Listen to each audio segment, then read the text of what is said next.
Everybody. আজকে আমরা ফুল সম্বন্ধে আলোচনা করব। প্রথমে জানতে হবে যে আদর্শ ফুল। এখানে তোমরা দেখতে পাচ্ছ একটি আদর্শ ফুলের বিভিন্ন অংশ এখানে দেখানো আছে। আদর্শ ফুলের বিভিন্ন অংশে আসার আগে প্রথম জেনে নিতে হবে যে ফুল কাকে বলে। ফুল বলতে উদ্ভিদের বংশ বিস্তারে সাহায্যকারী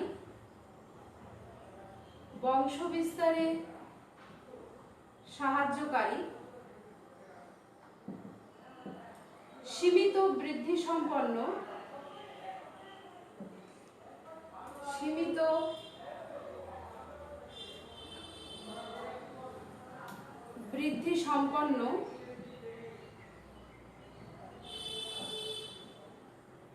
পরিবর্তিত বিটকে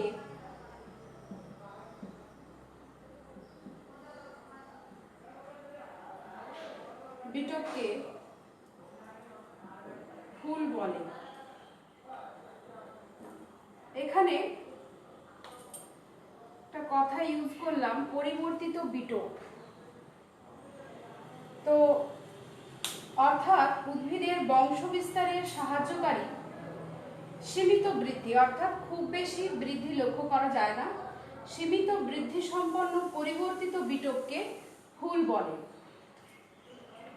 পরিবর্তিত বিটক কেন বলা হচ্ছে? কারণ পুষ্পাক্ষের উপরে ফুলের স্তবকগুলো সাজানো থাকে। পুষ্পাক্ষ কোনটা? এই অংশটা, একে বলা হচ্ছে পুষ্পাক্ষ। এই পুষ্পাক্ষের ওপরে এই পুষ্পস্তবকগুলো সাজানো থাকে।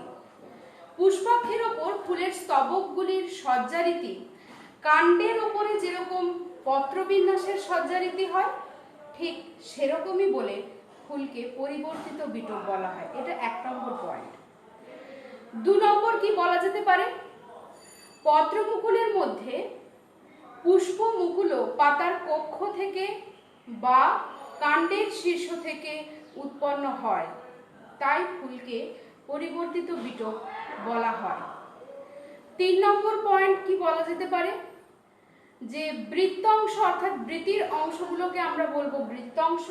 এখানে তোমরা দেখতে পাচ্ছ এটি হচ্ছে পুষ্পবৃন্ত, আর এই অংশগুলি অর্থাৎ বৃতির অংশগুলিকে বলা হচ্ছে বৃত্তাংশ। তো বৃত্তাংশ ও দলাংশ পাতার মতো শিরা উপশিরা যুক্ত হয়। দলাংশ কোনটা? দলমণ্ডলের অংশকে বলা হচ্ছে দলাংশ, অর্থাৎ পাপড়িকে বলা হচ্ছে দলাংশ। এগুলো পাতার মতোই শিরা উপশিরা যুক্ত। তাই সেই ক্ষেত্রে বলা যেতে পারে যে ফুল একটি পরিবর্তিত বিটক। নেক্সট যেটি জানতে হবে যে ফুলের বৈশিষ্ট্য। দেখো, ফুল বললেই প্রথমে আমাদের মনে যে ছবিটা আসে, বেশ বিভিন্ন রঙের সুমিষ্ট গন্ধযুক্ত ফুল, বিভিন্ন বর্ণের ফুল, উদ্ভিদের তথা প্রকৃতির সৌন্দর্য বৃদ্ধিকারী একটি অংশ বলা হয় ফুলকে। তো প্রথমেই আমরা বলতে পারি ফুলের বৈশিষ্ট্য হিসেবে যে ফুল নানা রঙের এবং নানা বর্ণের, নানা রঙের এবং বিভিন্ন সুমিষ্ট গন্ধযুক্ত হয়ে থাকে। 2 নম্বর, ফুল হলো বিটপের পরিবর্তিত রূপ। বিটপের পরিবর্তিত রূপ। 2 নম্বর বলা যেতে পারে ফুলের প্রধান 4টে স্তবক থাকে। কি কি? 4টে স্তবক থাকে। সেগুলো হচ্ছে 1 নম্বর বৃতি, 2 নম্বর দলমণ্ডল, 3 নম্বর পুংস্তবক, 4 নম্বর স্ত্রীস্তবক, অর্থাৎ ফুলের যে 4টে স্তবক সেগুলো কি কি? বৃতি, দলমণ্ডল, পুংস্তবক এবং স্ত্রীস্তবক। নেক্সট যে পয়েন্ট আমরা বলতে পারি ফুলের বৈশিষ্ট্য হিসেবে, যে কাক্ষিক বা অগ্রমুকুল থেকে ফুল উৎপন্ন হয়। নেক্সট পয়েন্ট আমরা বলতে পারি যে ফুলের স্তবকগুলো কার উপরে সাজানো থাকে? ফুলের স্তবকগুলো পুষ্পাক্ষের উপরে সাজানো থাকে। এবারে আমরা পড়ব আদর্শ ফুল। আদর্শ ফুল কাকে বলে?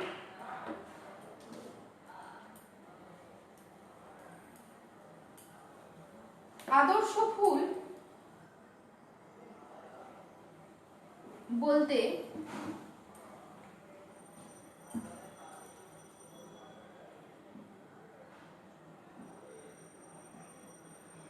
যেটি বোঝায় যে সমস্ত ফুলে প্রধানত 3টে অংশ থাকবে। কি কি 3টে অংশ থাকবে? 1 নম্বর পুষ্পাক্ষ, 2 নম্বর পুষ্পবৃন্ত, আর 3 নম্বর পুষ্পস্তবক। প্রথমে আমরা পড়ব পুষ্পাক্ষ। আবার দেখো যে এই পুষ্পস্তবক আবার কত প্রকারের হয়। আরেকবার আমি লিখছি, পুষ্পস্তবক। এই পুষ্পস্তবক আদর্শ ফুলের 4 প্রকার। বৃতি, দলমণ্ডল, পুংস্তবক আর হচ্ছে স্ত্রীস্তবক। প্রথমে আমরা পড়ব পুষ্পাক্ষ কাকে বলে। ছবিতে একটু দেখো, এই যে সবুজ রঙের যে অংশটি, এই অংশটিকে বলা হচ্ছে পুষ্পাক্ষ। আদর্শ ফুলের এই পুষ্পাক্ষটি কিরকম হয়? খানিকটা সবুজ রঙেরই হয়। বৃন্তের ওপরের দিকে দেখো, এইটি হচ্ছে পুষ্পবৃন্ত। এই ডাঁটির মতো যে অংশটি, এটি বলা হচ্ছে পুষ্পবৃন্ত। এই বৃন্তের ওপরে থাকে পুষ্পাক্ষ, অর্থাৎ বৃন্তের ওপরে যে অক্ষে পুষ্পস্তবকগুলি সাজানো থাকে সেই অংশকেই, উদ্ভিদের সেই অংশকেই আমরা বলতে পারি পুষ্পাক্ষ। এটি কিরকম দেখতে হয়? ইহা গোলাকার বা কোনো কোনো ক্ষেত্রে লম্বাটে আকারের হতে পারে।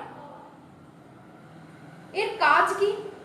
পুষ্পাক্ষের কাজ হচ্ছে ফুলের বিভিন্ন স্তবককে ধারণ করাই হলো পুষ্পাক্ষের কাজ। নেক্সট পয়েন্ট আমরা পড়ব পুষ্পবৃন্ত। পুষ্পবৃন্ত কাকে বলে? আদর্শ ফুলের পুষ্পাক্ষটি যে সরু দণ্ডাকার অংশের সঙ্গে শাখা প্রশাখার, দণ্ডাকার অংশের দ্বারা শাখা প্রশাখার সঙ্গে যুক্ত থাকে তাকে বলা হয় পুষ্পবৃন্ত। অর্থাৎ এই আদর্শ ফুলের পুষ্পাক্ষ যে সরু দণ্ডাকার অংশের মতো অংশের মাধ্যমে কাণ্ডের শাখা প্রশাখার সঙ্গে যুক্ত থাকে তাকে বলা হচ্ছে পুষ্পবৃন্ত। এই পুষ্পবৃন্তের কাজ কি? ইহা ফুলকে কি করে? এই পুষ্পবৃন্ত ফুলকে কাণ্ডের সঙ্গে দৃঢ় রাখতে বা কাণ্ডের সঙ্গে যুক্ত রাখতে সহায়তা করে। নেক্সট আমরা পড়ব পুষ্পস্তবক সম্বন্ধে। পুষ্পস্তবক কি? দেখো, পুষ্পাক্ষের ওপরে ফুলের 4টে স্তবক সাজানো থাকে। কি কি? বৃতি, দলমণ্ডল, পুংস্তবক, স্ত্রীস্তবক। প্রথমে আমরা পড়ব বৃতি কিরকম দেখতে হয়? বৃতি সবুজ বর্ণের হয়। ফুলের সব থেকে নিচের যে অংশ অর্থাৎ বাইরের দিকের যে অংশ বা বাইরের দিকের যে স্তবক তাকে বলা হয় বৃতি। এটি সবুজ রঙের হয়। বৃতির প্রত্যেক অংশকে অর্থাৎ এক একটা অংশকে বলা হয় বৃত্তাংশ। এক একটি অংশকে বলা হচ্ছে বৃত্তাংশ। এই বৃতির কাজ কি? দেখো, যেহেতু বৃতি সবুজ বর্ণের হয়, আমরা বলতেই পারি যে বৃতি উদ্ভিদের সালোক সংশ্লেষ প্রক্রিয়াতে সাহায্য করে। এছাড়া বৃতির কাজ কি? না, যখন ফুল কুঁড়ি অবস্থায় থাকে তখন ফুলকে বিভিন্ন ধরনের জীবজন্তুর আক্রমণ বা রোদ, বৃষ্টি, অত্যধিক তাপ ইত্যাদি থেকে রক্ষা করাই হচ্ছে উদ্ভিদকে অর্থাৎ ফুলকে রক্ষা করাই হচ্ছে বৃতির প্রধান কাজ। নেক্সট পয়েন্ট আলোচনা করব আমরা। নেক্সট স্তবক, চারটে স্তবক। ফুলের দ্বিতীয় স্তবক হচ্ছে দলমণ্ডল, অর্থাৎ বৃতির ঠিক ওপরেই থাকে দলমণ্ডল। একে আমরা তাই ফুলের দ্বিতীয় স্তবক বলে থাকি, দলমণ্ডলকে। দলমণ্ডলের প্রত্যেক অংশকে বলা হয় দলাংশ। দলমণ্ডল যে ফুলের যে পাপড়ি, ফুলের পাপড়িগুলোকে বলা হচ্ছে দলাংশ। এই দলমণ্ডলের কাজ কি? দেখো, ফুলের বিভিন্ন ফুলের যদি তোমরা পাপড়ি লক্ষ্য করো তাহলে দেখবে বিভিন্ন রঙের হয়। অর্থাৎ এই ফুলের উজ্জ্বল রঙের জন্য, বিভিন্ন ধরনের রঙের জন্য কি হয় না, কীটপতঙ্গ ফুলের দিকে আকৃষ্ট হয় এবং পরাগযোগে সাহায্য করে।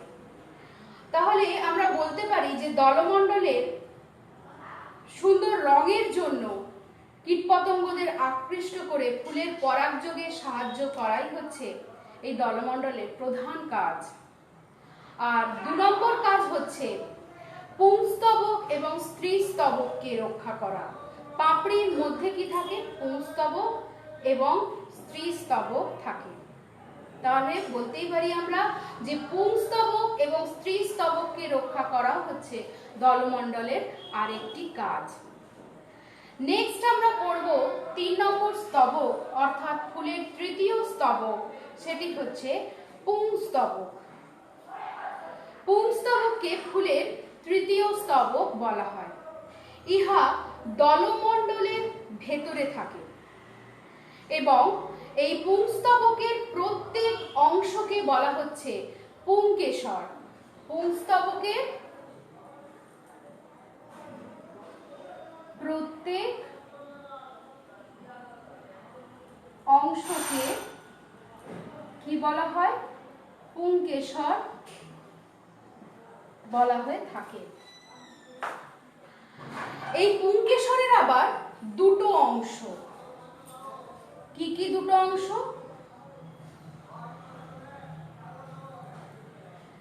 দেখো, একটি হচ্ছে এই লম্বা দণ্ডাকার অংশ, সেটিকে বলা হচ্ছে পুংদণ্ড।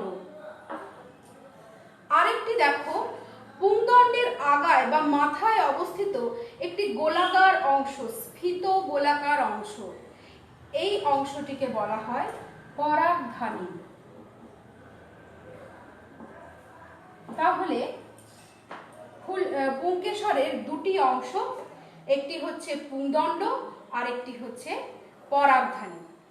দেখো, পুংকেশরের সরু দণ্ডের মতো অংশটিকে বলা হচ্ছে পুংদণ্ড। এই সরু দণ্ডের মতো অংশটিকে বলা হচ্ছে পুংদণ্ড এবং পুংদণ্ডের আগায় যে থলির ন্যায় অংশ, সেটিকে বলা হচ্ছে পরাগধানী। এই পরাগধানীর মধ্যে কি থাকে? এই পরাগধানীর মধ্যে অসংখ্য সূক্ষ্ম সূক্ষ্ম গুঁড়োর ন্যায় পরাগ রেণু থাকে। এবারে হচ্ছে পড়তে হবে যেটা, সেটি এই পুংস্তবকের কাজ। পুংস্তবকের কাজ কি?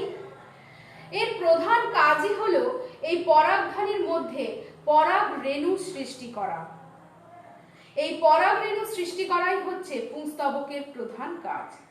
2 নম্বর কাজ হচ্ছে এই পরাগ রেণু সৃষ্টির মাধ্যমে জননে অংশগ্রহণ করাই হচ্ছে পুংস্তবকের দ্বিতীয় কাজ বা অন্যতম কাজ। নেক্সট আমরা পড়ব স্ত্রীস্তবক।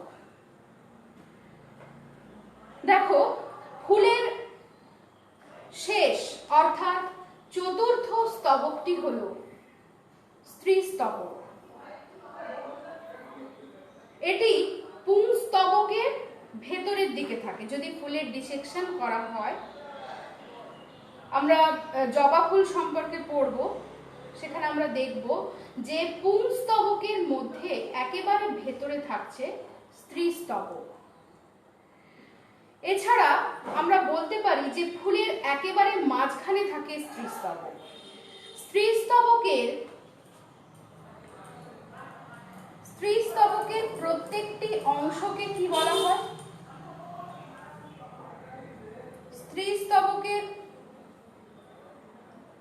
প্রতিটি অংশকে, দেখো, স্ত্রীস্তবকের প্রতিটি অংশকে বলা হয় গর্ভকেশর বা গর্ভপত্র।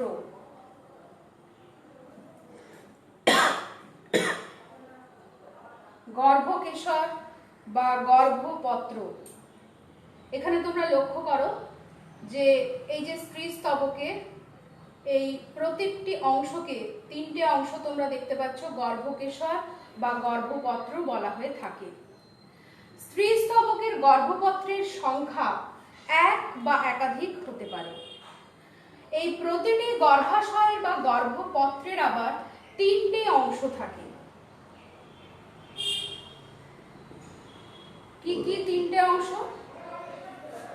গর্ভমুণ্ড, গর্ভদণ্ড এবং গর্ভাশয় বা ডিম্বাশয়। প্রথমে আমরা আসছি গর্ভদণ্ড সম্পর্কে আলোচনা করব।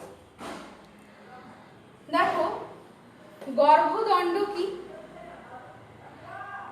একেবারে গর্ভদণ্ড হচ্ছে ডিম্বাশয়ের সঙ্গে যুক্ত, এই যে ডিম্বাশয় এর সঙ্গে যুক্ত যে সরু দণ্ডের মতো অংশ, এই সরু দণ্ডের মতো অংশকে বলা হচ্ছে গর্ভদণ্ড। নেক্সট অংশ হচ্ছে গর্ভমুণ্ড। গর্ভদণ্ডের আগায় বা গর্ভদণ্ডের মাথায় যে গোলাকার অংশ অবস্থিত, সেই অংশকে বলা হচ্ছে গর্ভমুণ্ড। আর 3 নম্বর হচ্ছে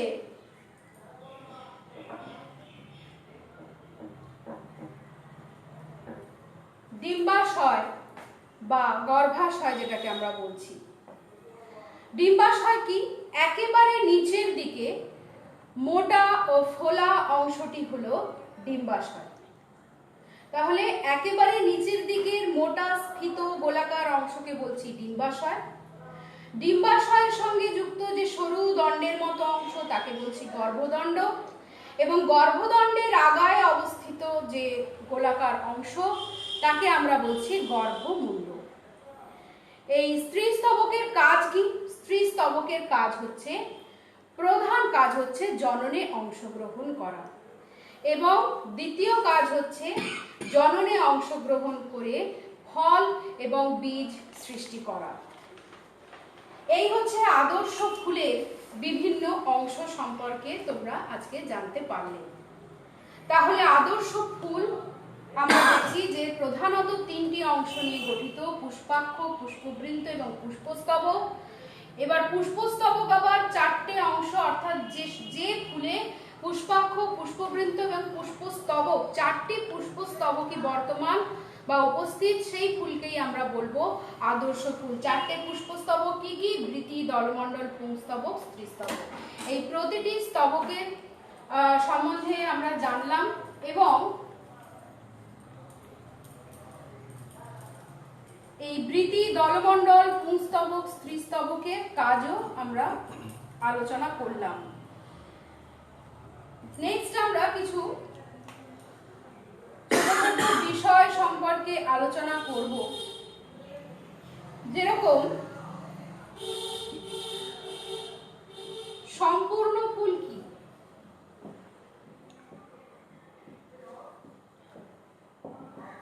সম্পূর্ণ ফুল কি? দেখো, যে সমস্ত ফুলে 4টে স্তবকী অর্থাৎ বৃতি, দলমণ্ডল, পুংস্তবক ও স্ত্রীস্তবক থাকে, সেই সমস্ত ফুলকেই সম্পূর্ণ ফুল বলা হয়। যেরকম জবা, ধুতুরা ইত্যাদি। নেক্সট আমরা পড়ব অসম্পূর্ণ ফুল।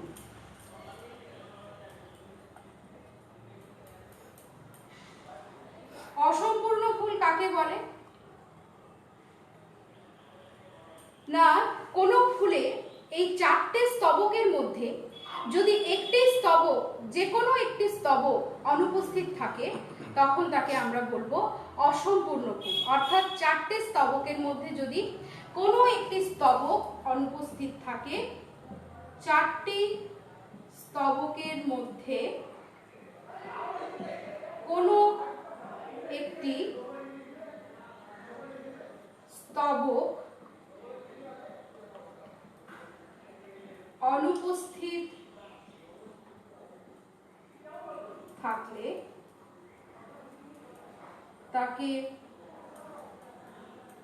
অসম্পূর্ণ ফুল বলা হয়। যেমন আমরা বলতে পারি যে কুমড়ো, এছাড়া বন তুলসী ইত্যাদি। নেক্সট আমরা যেটা জানবো সেটি হচ্ছে যে সমাঙ্গ ফুল এবং অসমাঙ্গ ফুল সম্পর্কে একটু জানবো।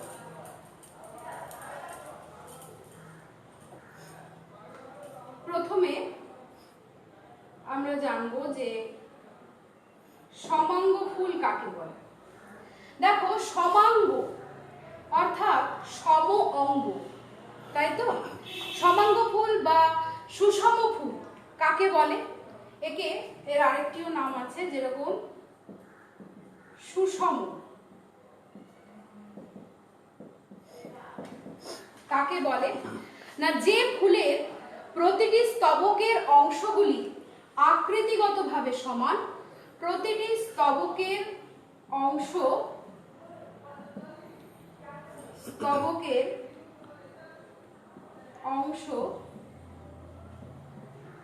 আকৃতিগতভাবে সমান, তাকেই আমরা বলবো সুষম ফুল বা সমাঙ্গ ফুল। যেরকম জবা, ধুতুরা ইত্যাদি। আরেকটি হচ্ছে অসমাঙ্গ ফুল বা আমরা বলতে পারি যে বিষম ফুল।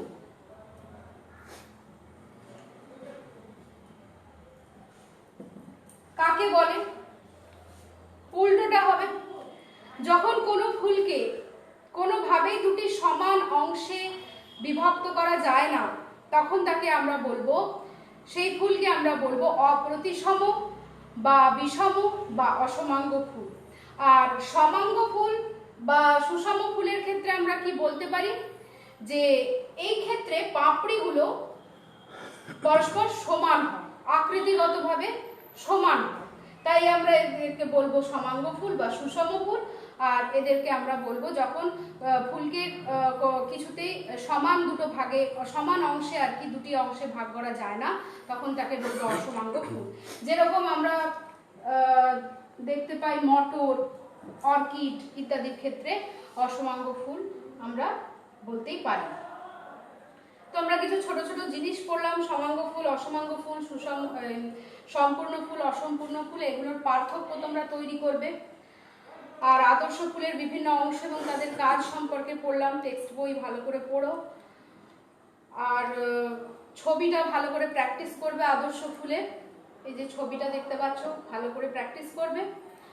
আজকে এতটাই থাক। Thank you. Stay at home and stay safe.